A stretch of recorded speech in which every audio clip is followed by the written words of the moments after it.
Hello family, આજે આપણે બનાવવા જઈ રહ્યા છીએ મેંગો અફસાના. એના માટે મેં 1 લીટર દૂધ લીધેલું છે. દૂધને આપણે બરાબર બોઇલ કરી લઈશું. બોઇલ થઈ જાય એટલે આપણે એની અંદર શુગર નાખી દઈશું. મેં 2 ચમચા જેટલું શુગર લીધેલી છે. મેં કેરીના ટેસ્ટના અકોર્ડિંગ લીધેલી છે. તમે કેરીના ટેસ્ટના અકોર્ડિંગ લઈ શકો છો. ખાટી હોય તો વધારે શુગરની જરૂર પડશે.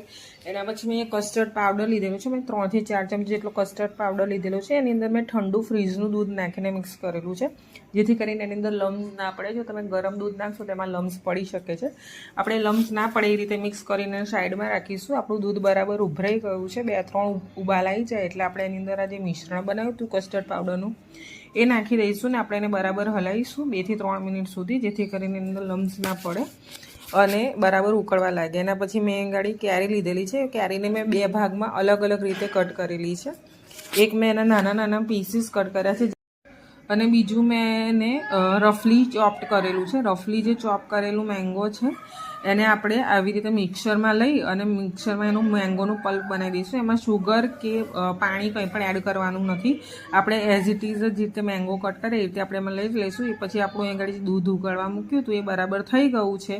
અડધું થઈ જાય એટલું આપણે એને લઈ લેવાનું છે. એના પછી અમે એને એ ગાડી તરત જ બીજા વાસણમાં લઈ લીધું છે, જેથી કરીને એની જે ફૂડનું મેકિંગ પ્રોસેસ છે એ ઓછી થતી જાય. એના માટે મેં લઈ લીધું છે ને આપણે એને કન્ટિન્યુ હલાવતા રહીશું. હલાવતા રહેવાથી 2 થી 5 મિનિટ સુધી મેં અહીંયા હલાવ્યું છે, જેથી કરીને અંદર મલાઈ ના જામે. એના પછી મેં અહીંયા ગાડી ઠંડુ કરી દીધું છે. ઠંડુ થઈ જાય એટલે આપણે એની અંદર બદામ, મેં અહીંયા ઝીણી કાતરેલી બદામ અને કાજુ લીધેલા છે એ નખાઈ જાય એટલે આપણે જે મેંગોનો પલ્પ બનાવ્યું હતું એ આપણે એની અંદર મિક્સ કરી દઈશું. મિક્સ કરી દીધા પછી આપણે એની અંદર નાખીશું રો મેંગો, જે મેં કટ કરીને સાઈડમાં રાખ્યા હતા, વિડીયોમાં બતાવ્યા હતા એ રીતે આપણે રો મેંગો અહીંયા ગાડી લઈ લેવાના છે. મિક્સ કરી દઈશું ને 2 થી 3 કલાક સુધી ફ્રીઝમાં મૂકી દેવાનું છે.